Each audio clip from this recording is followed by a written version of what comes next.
Thank you, Mr. Chair. Maraming salamat, Mr. Chair. Magandang umaga po sa ating lahat. Mr. Chair, first of all, siguro i-reiterate ko lang yung kaninang sinabi ni Chairman Benny Abante na we would like to remind na wala sanang mga Excuse salita. me, Congressman Brosas, I'm sorry. This is a oversight on my part. Meron pa hong nasa agenda. I am really, really sorry, Congresswoman Brosas. We have invited members from, what group is this, DSJJ? May I have the list of the names? So, bigyan po namin kayo ng pagkakataon na magsalita pero 2 minuto lamang po. Kung maaari, iksian nyo po kasi po ayaw po nating tumagal bago po tayo mag-proceed sa ating pagtatanong. So the first, who's going to be recognized first? Okay. Opo. So we first recognize Father Flavi Villanueva. You have 2 minutes, Father, kung maaari po. Yes. Magandang umaga, Chair. Magandang umaga po sa lahat dito. Ako po ay si Father Flavi L. Villanueva, SBD. Isang pare na nakakita, nakasaksi, at patuloy na kumakalinga at naghahandog ng paghilom sa mga balo ulila na biniktima ng war on drugs noong nagdaang administrasyon. At dito ay nakita ko ang kawalan ng katarungan, kawalan ng sistema, at higit sa lahat, ang karumal-dumal na pagpatay sa mga nasalaylayan. Aldrin Pineda, 13 years old. Bakit ako pinatay ni Omar? Si Omar ay isang pulis sa Tondo. Marca Alpina, pangarap ko maging pulis. Pero pulis din ang pumatay sa kanya, 3 taong gulang. Erwin, 29 years old. Ipagluluto kita ng pansit, bibili lang ako, pagbalik ko, pagdiriwang natin ang kaarawan mo. Hindi na siya bumalik at 6 na bala ang tumoda sa kanya. Naka-civilian pero kompleto sa battle gear. Si Berto ganun din. Ang huli niyang wika, papasada lang ako ng tricycle, pagbalik ko, pagdiriwang natin ang birthday mo, mahal. Civilian ang pumatay, pero tinorture, tinago, bago pinasabog ang bungo. Kung nagkaroon ng kawalan ng sistema sa pag-imbestiga, nagkaroon ng sistemang pagpatay sa kanila. Mahigit 200 ang kasama ko sa baba. Lahat sila may kwento. Lahat sila nawalan. At ang nawala sa kanya ay ang mga taong bumubuhay sa kanila. Katulad doon na sabi ko sa Quadcom, bago ko ibigay yung microphone sa mga kasamahan kong naririto sa pangungunan ni Randy De Los Santos na siyang kumakatawan sa program Paghilom at susunod magsasalita. Sabi ko sa Senado, kung mayroong sistemang pinagmamalaki, kung mayroong baril na ginamit ang mga nanlaban at tunay na nanlaban sila, then, Mr. Chair, let it happen today. Let it happen in this Quadcom. Let us call the directors of operations and ask ilang baril ang naroroon sa kasalukuyan. Then we would know kung ilan po ang tunay na nanlaban, kung meron talaga na nanlaban. Those firearms would have corresponding reports attached to them. It should have. Then we would know the real reason, if it's a myth, kung gawa-gawa o totoo. But because what we know is that what happened in Davao simply was replicated nationwide. I will park for the moment and allow the victims that I'm with to speak, beginning with Mr. Randy De Los Santos, the uncle of Kian De Los Santos. Okay, maraming salamat po, Father Flavi. Thank you for cooperating. Sa lahat po ng tatawagin namin, pwede pong maiksi lamang po, ha? The next is Attorney Cristina Conti, NUPL NCR. You have 2 minutes. Yes, thank you, Mr. Chair. Mr. Chair, Your Honors, we are here as lawyers, advocates, and supporters of victims of extrajudicial killings during the time of President Rodrigo Duterte. We charge him as liable for crimes, the most heinous of which would be crimes against humanity in the acts of murder and other inhumane acts. And these acts would include illegal and wanton arrests and detention, torture, harassment, violations of the right against self-incrimination, and most critically, violation of the right against due process.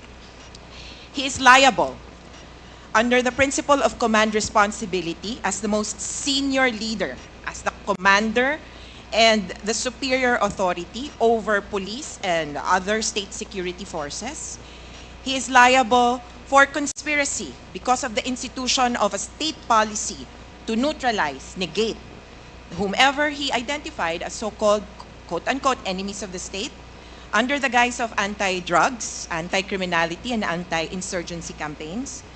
He is liable as a principal by inducement or a principal by indispensable cooperation, having ensured that these killings and these crimes are committed with horrifying impunity. Your Honor, kasama ko po ngayon ang mga parang sinakluban ng langit at lupa noong panahon na yon. Pero ililinaw po namin na hindi po kami sasama, hindi po namin susundin yung imbitasyon ni Presidente Duterte na sumama sa kanya sa impyerno. Dito lang po kami sa mundong ibabaw para Thank po you, Attorney Conti. ipaglaban ang katarungan. Your Honor, Please avoid Yes, Your Honor. taunting. Whatever, for lack of a better word, iwasan po natin yon. Yes, Kasi Your po, Honor. tayo po ay mga professional dito at gusto po natin na sana maging matiwasay yung ating pagpapakonduct ng hearing na ito. I hope you understand. Yes, Your Honor. I'm just echoing statements from the Senate hearing, Your Honor. But anyway, ang para po sa amin, wala pong kapatawaran kung walang katarungan at walang katarungan kung walang katotohanan. Kaya ito pong pagkakataon na ito ay para po malaman kung bakit ang quote-unquote war on drugs, gera laban sa droga, naging massacre ng mahihirap. Kung bakit, akala ko ba ubusan ng droga, ang nangyari po parang meron pa palang protector ng mga drug lord na nasa posisyon. At nandito po ang ating mga biktima para isalang po sa ating pong komite at sa investigasyong ito kung ano nga ba ang tunay na nangyari at kung sino ba ang dapat managot. Maraming salamat po, Mr. Salamat Chair. po. Salamat po, Attorney Conti. Ang susunod po na magsasalita ay si Miss Christine Pascual. 2 minuto lamang po, Mrs. Kung maaari. Magandang umaga po sa inyong lahat. Ako po si Christine Pascual, ang nanay po ni Joshua Lacsamana po. Na nangarap lang po na isang maging gamer at napagsabay naman niya po yung pag-aaral at ang kanyang kahiligan. Natanong ko lang po kasi sa aming mga nanay, kung hindi rin po, sana po, naging batas ni Mr. President po, ang pagpatay na walang makukulong, sana po wala pong maraming namatay na ganitong inosente mga bata po. At lalo din po kami nasaktan ng kalooban nung time pong nalaman namin na may reward. Parang ganun lang po, napaglaruan yung buhay ng mga mahal namin sa buhay. Kaya kay biro man po o hindi, ang nasabi niya pong batas niya, hindi rin po maganda sa aming kamukha namin mga mahihirap. Kaya lang po lumalakas din ang loob namin. Ito na lang po yung paraan sa kamukha namin mga mahihirap kung paano po manawagan sa inyo at buksan po ang puso nyo na hindi po biro ang hanggang ngayon ang nararamdaman namin. Nagmahal lang po kami ng mga pamilya namin. Kaya ganito po kami lumalaban. Hindi sana magkakaroon ng ganitong maraming namatay ko na disiplina po agad ang ginawang batas po ng ating presidente. Salamat po. Okay, maraming salamat po, Mrs. Ang sunod po ay si Miss Lore Paslo. Lore Paslo po. Pasko po. Lore Pasco, may 2 minuto po kayo, ma'am. Magandang umaga po sa lahat. Ako po si Liori Pasco. Nanay po ako ng 2 anak ko na pinaslang. Ano po yan? May 2017. Ito po ay isang security guard at ito naman po ay binata. Ang masakit po ay 4 po yung naiwan. Mahirap po sa amin talaga na hanggang ngayon po ay walang hustisya dahil po wala talaga pong masusing investigasyon para doon po sa mga pinaslang. Kaya nagpapasalamat po kami sa ganitong pagkakataon dito po sa binigay sa amin sa Quadcom na makadalo para po maipahayag namin ang kung anong nangyari po sa aming mga mahal sa buhay na pinatay na lang po ng ganon-ganon na lang po na wala pong tamang proseso po ng pag-iimbestiga. Kaya po isang ano rin po na kahit alam po namin talaga sa aming kalooban na talagang siyempre natatakot po kami. Pero ngayon po ay nakaharap na po namin si Presidente Duterte at sana po ay hinihiling namin na talagang lumabas po ang buong katotohanan na para po magkaroon na ng katarungan ang lahat po ng mga pinaslang, hindi lang po ang aking anak, kundi po lahat po ng mga pinaslang nung panahon ni Pangulong Rodrigo Duterte, yung madugong patayan po ng war on drugs. Maraming salamat Sige po. po, salamat din po. Ang huling magsasalita ay si Miss Mary Ann Domingo. May 2 minuto po kayo, ma'am. Magandang umaga po sa inyo lahat. Ako po yung asawa tsaka ina nun pinaslang noong September 16, 2016 po. Narito po ako na nagpapasalamat na mabigyan ng pagkakataon na makapagsalita. Sa totoo lang yung war on drugs. Lubos kaming nawala ng dignidad. Inalisan kami ng dignidad ng mga may halos naging kontrolado po ang ginawa ng war on drugs. Yung time po noon, natutulog lang po kami na aming pamilya. Inakyat po kami ng mga kapulisan. Paulit-ulit ng mamakawa ang aking asawa at ang aking anak. Pagkatapos po noon, hinila po kami palabas. Sa pilitan kami hinila palabas.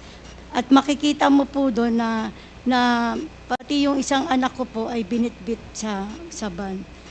Tapos po noon, bigla po kami may mga narinig na putok. Pinatay na po yung aking asawa at anak. Yung time na yun po, halos paulit-ulit po kami nagmamakaawa na mag-ina na makapasok po doon sa bahay na yun. Pero wala po kaming nagawa dahil marami pong mga pulis na yun. Halos pinatay po yung ilaw doon po sa iskinita namin.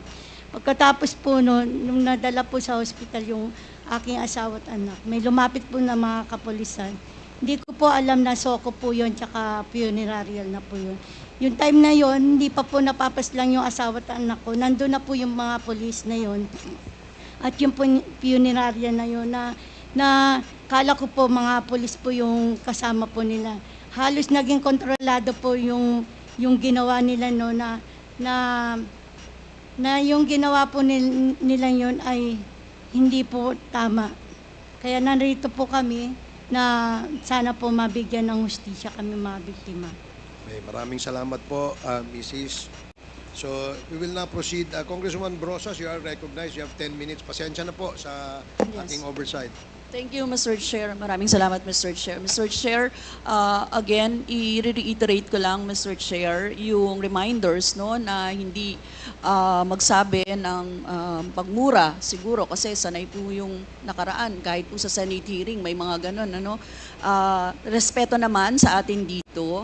And sana po concise sa pagsagot. Kung ano lang ang tanong, yun din lang ang sagot. At mag-defer ng i-defer ang mahahabang explanation kasi nakikita nyo naman, Mr. Chair, madami talagang gustong magtanong ngayon eh. Kaya sana po ganun yung ano, no? And simple lang naman po yung mga tanong ko. It has to do with the, kung ano din yung mga sinabi ng dating Pangulo doon sa Senate hearing.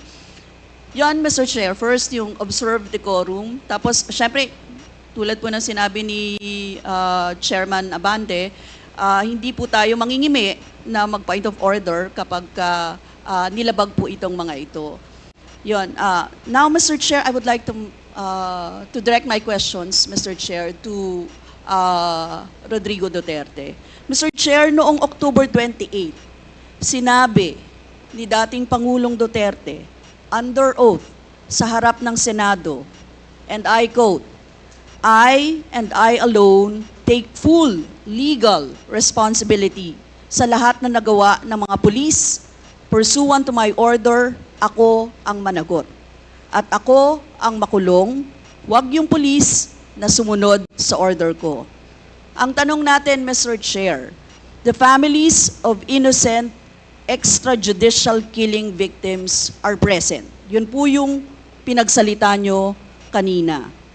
So can the former president look them in the eyes and say once more that he takes full legal responsibility for the deaths of their loved ones, Mr. Chair?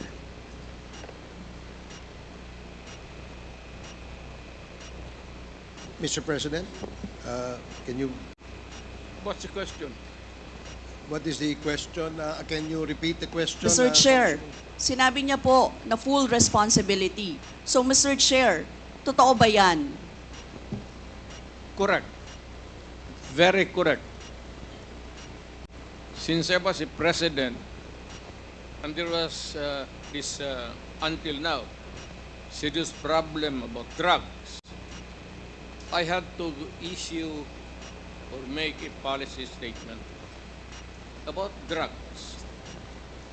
At all that happened, yung nangyari pursuant to my order to stop the drug problem in this country, akin yun. Akin na akin yun. Ako ang nagbigay ng order kasi ginawa nila illegal or legal, akin yun. Thank you, Mr. Chair. I take full responsibility for it. Thank you, Mr. Chair. Yun po yung tanong ko. Yung families of innocent extrajudicial killings, kayo din. File the case in court. Mr. Walang Chair. problema. Nandiyan ang korte. Yes, Mr. Chair. Second question ko. Responsable kayo kasi polisiya nyo yon. Kumbaga, tatak Duterte. Dahil polisiya nyo rin yan, tama ba? Sa Davao, nung nasa Davao pa kayo. Tama ba na tawagin po itong Davao model or Davao style, Mr. Chair? I cannot control the semantics. Mr. Chair, yes of or the no? metaphor. Davao style. Do not ask me to answer yes or no. You are not an investigator. Mr. Chair, tayo po ay nasa investigasyon kasalukuyan, Yes, Mr. but you Chair. are not an investigator. Why are you asking me to answer Mr. yes Chair, or tinatanong no? ko lang naman. Chair, point of Session order. suspended.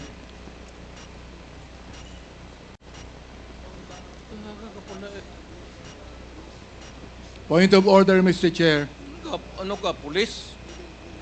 Point of order, Mr. Chair. The session is suspended for the meantime, so please let's take time to calm things down, okay? Para ho maayos ang ating hearing sa ngayon.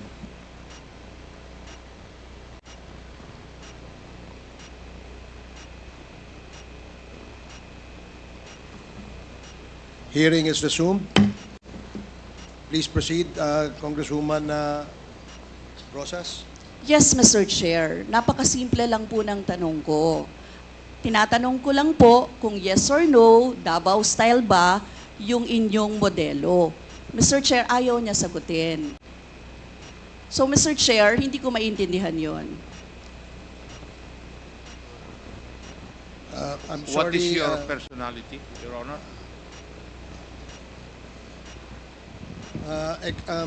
If I may, Secretary Bello, we normally, the committee does not allow the counsel of the witness to speak because the role of the counsel is limited only to counseling his client on his rights. Hanggang doon lamang po. But we cannot ask you to answer any questions that will be asked by any of the members. And that is what Thank you, is Your in the Honor. rules. Thank you, Your Honor. Actually, I'm not answering the question of Congresswoman Rosas, Your Honor. My point is, Your Honor, to allow the resource person to finish his answer. Okay, we will do that. Thank you, Attorney Bello. Thank you, Your Honor. Thank you. Congressman Brosas, maybe it is, perhaps the former president would like to elaborate on his answer. We may ask questions that is answerable by yes or no, and as much as possible, we would ask the resource person to say, only answer yes or no. But if he wishes to elaborate, and as long as it is germane and related to the answer to your question, we will allow that. But Yes. we will make it very, very short. Yes, Mr. Chair. Pwede namang mag-expound, Mr. Chair. Ang tinatanong ko lang, sa particular question na yon, maaari naman siyang sagutin ng yes or no. And then the explanation, Mr. Chair. Opo, opo. Mr. Do not control my answer, kung Your Honor. This is not an inquisition. This is a democratic process of investigation. Okay, thank you, Mr. President. Sana po, if there are questions that will be propounded by the members, hopefully, medyo, kung gusto po natin mag-elaborate, we will allow that, provided that kung maaari po sanang iksian lamang po natin nang sa ganun, malinaw. And for the members who wish to ask questions that are answerable by yes or no, please make the questions very clear para ho masagot po ng yes or no, Your Honors. So I hope para ho maayos yung ating patakbo ng ating hearing sa ngayon. So please proceed, Congresswoman Brosas. Yes, Mr. Chair. Mr. Chair, ang tanong ko, sinasabi nyo rin na ang war on drugs ay talagang utos nyo. Diba? Pag sinabing war on drugs, Duterte yan. Sa inyo na nadikit yan. Unless, eto po, tanong na pwede nyo i-expound. May iba kayong gustong itawag doon? Meron po ba kayong gustong ibang itawag doon? Wala na po. Sabi ko, I assume full responsibility for whatever happened in the actions taken by the law enforcement agencies of this country to stop the drugs or the serious problem of the drugs affecting our people. Mr. Chair, next question. Nung naging mayor po kayo, sabi nyo naging safe ang Davao. Tama po ba? That would be that should be answered by a third person. I would not be answering that. It would be presumptuous of me to conclude. Hindi ako magsabi. I never said that Davao City was not publicly. Mr. Chair, as mayor, masasabi nyo na naging safe ang Davao sa panahon nyo? Talaga. Kasi Talaga. walang kriminal sa kalye, Talaga. walang snatcher, Walang snatcher. walang akyat bahay, Walang akyat bahay. walang magnanakaw, Walang magnanakaw. walang mamamatay tao. Walang mamatay tao. So yun po lahat, yes. Oh. So walang mga kriminal o walang insidente ng kriminalidad, bakit po? Merong mga incident, not totally. It would be a dream of a city not to have any criminal incidents or violence. Pero overall, Davao City was safe. If the test or standard would be that a citizen of the city can walk all over the city and men and children can go home safely, unmolested, undisturbed. That was the standard that I gave to the police of Davao City. Mr. Chair, I would like to ask, no? Hindi ba nagkandamatay sila sa panahon na yon? Marami po. Sino-sino po ang mga pumatay? Wala akong listahan yan, ma'am. We have to go to the tawag nito. Hindi ko bit-bit. Ang bit-bit ko lang ho yung hindi. Mr. Chair, I would like to ask again, no? Sa inyo po na karanasan, kayo mismo ba pumatay? Ako? Marami. Mga 6 o 7. So Ewan what- ko kung natuluyan yung hindi ko na follow up sa hospital kung natuluyan. Quote ko lang, ipaalala ko ulit, Mr. Chair, kasi mula din ito sa Senate hearings, ano? I-quote ko lang po kayo, in Davao, I used to do it personally, just to show to the guys that if I can do it, why can't you? Correct. Sinabi niyo po yan sa mga business leaders sa meeting sa Manila. At kung paano niyo ginode ang mga police officers to gun down suspects. Tama po ba? Yes, if they present a violent resistance. That's the only thing there. You can kill the criminal if you are personally in danger of losing your life too. Ito But ba? hindi mo pwedeng patayin yung kriminal nakahandcuff o nakatali. Hindi trabaho ng lalaki yan. Ito pong second, Mr. Chair, na quote, kayo rin ito. And I'd go around in Davao with a motorcycle, with a big bike around. And I would just patrol the streets looking for trouble also. Manila Times po ito. I was really looking for a confrontation so I could kill. Sinabi niyo po ito. Yes. Nagdadasal po ako na nagmumotor ako na may mag-hold upper dyan. At kung maabot na kita, talagang patayin kita. At kung basta kriminal ka, wala akong pasensya sa kriminal. Pagka lumaban, patayan. So, Mr. Chair, kanina po kasi sinabi ni Duterte na he takes full legal responsibility.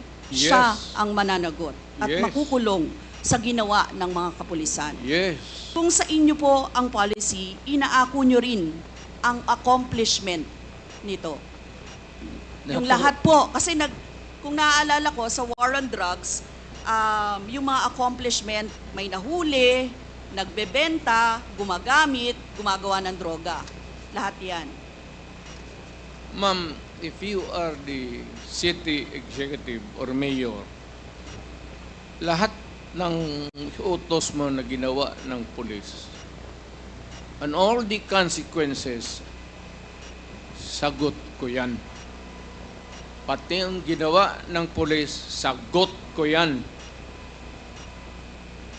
Pati po yung accomplishment kung may nahuli, enforcement of law yun. Accomplishment din po yung na-confiscate na drugs. Tama ba? Lahat ng trabaho ng pulis, because you are the mayor, inutos mo yan, and the consequences, or sometimes an incident can go right and go wrong. Protektahan ko yung pulis kasi ako ang mayor. Hindi magtrabaho yung pulis, matakot yan kung hindi mo bakaban. So lahat ng trabaho ng pulis, nung ako'y mayor, for the longest time, akin yan.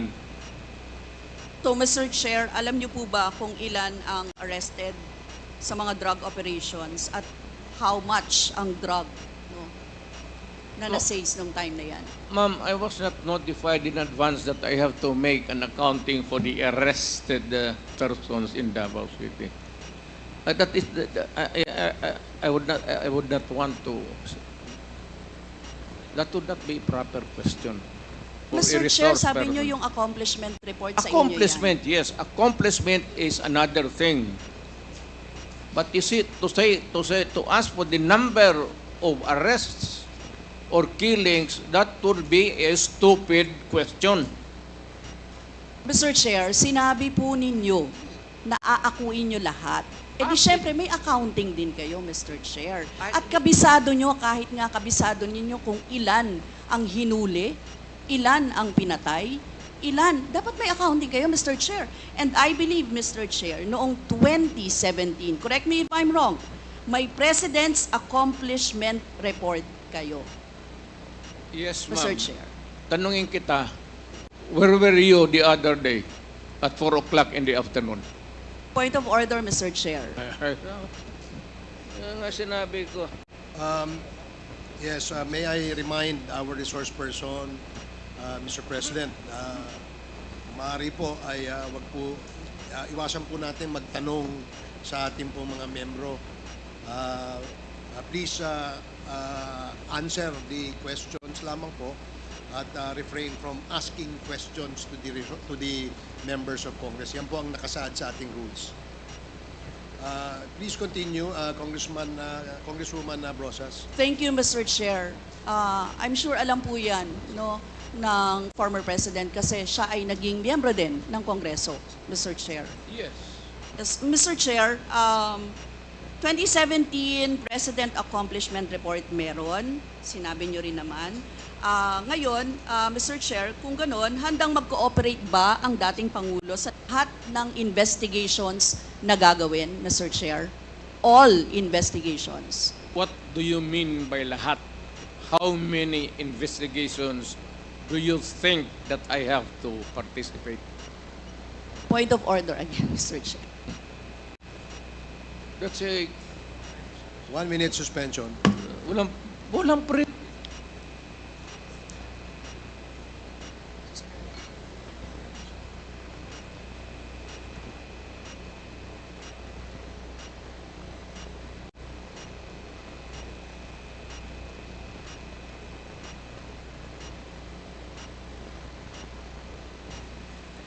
Hearing is resumed.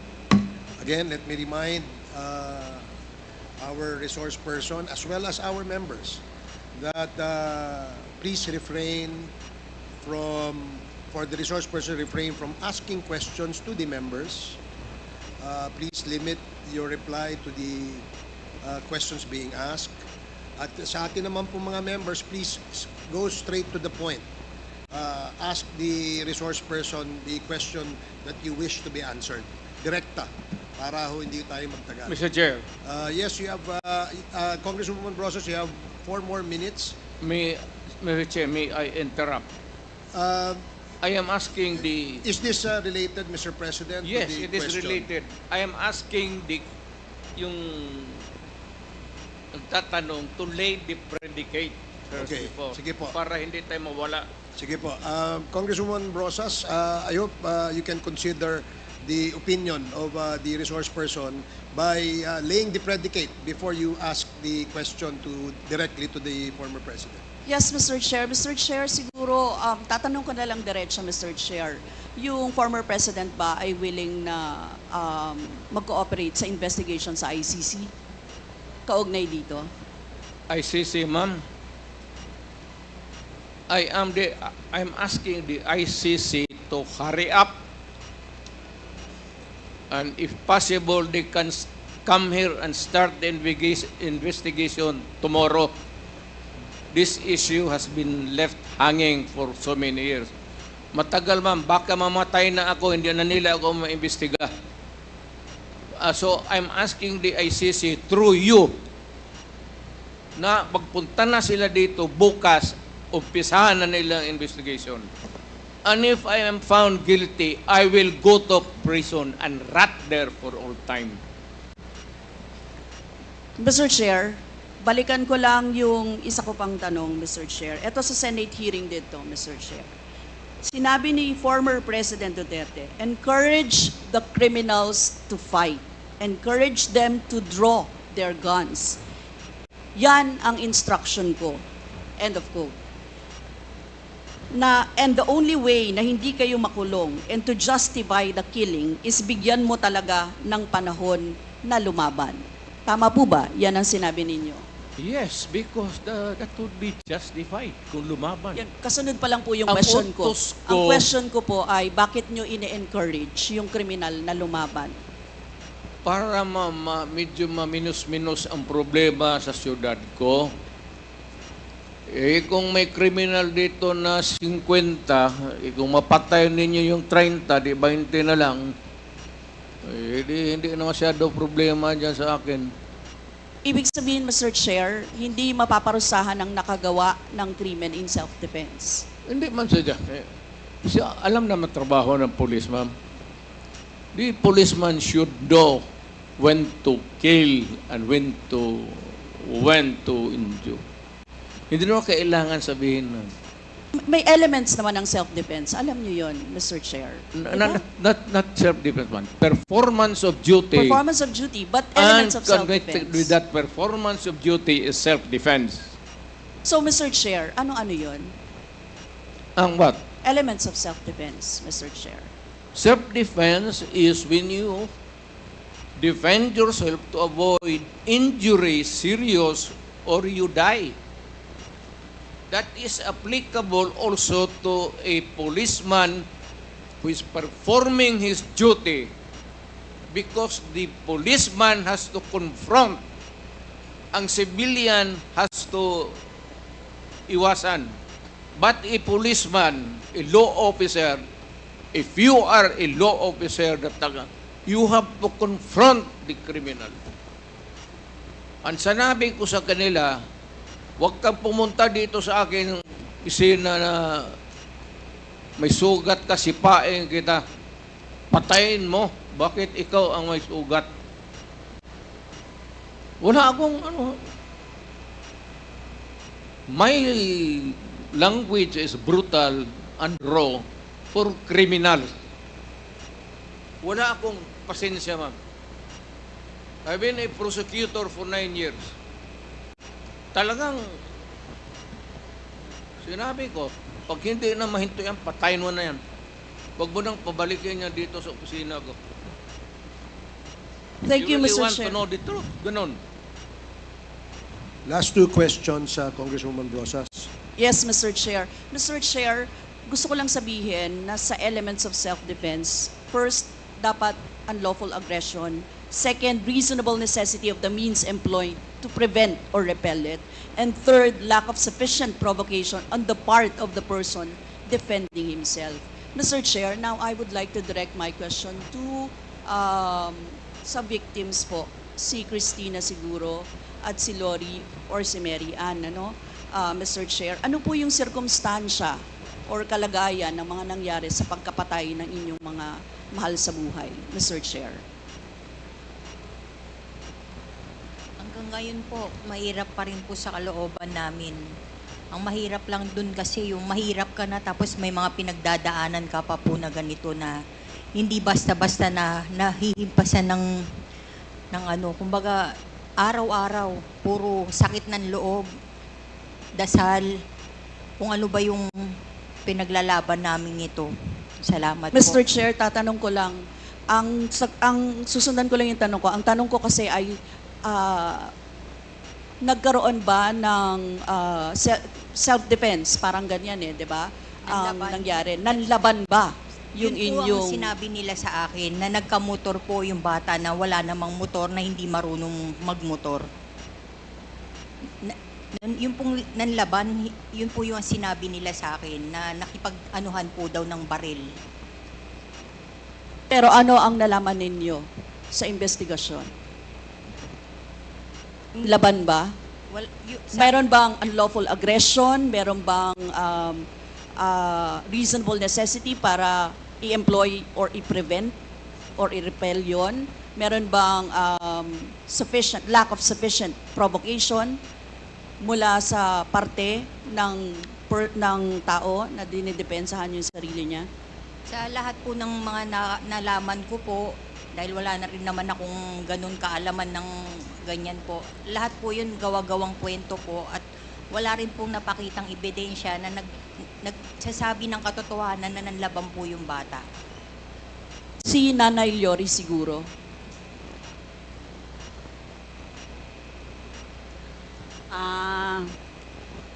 Sa parte po ng aking mga anak na dalawa, nawala po kasi sila ng May 11, tapos nalaman na lang po namin May 12 na natagpuan sila dun sa isang lugar sa Quezon City na patay na sila.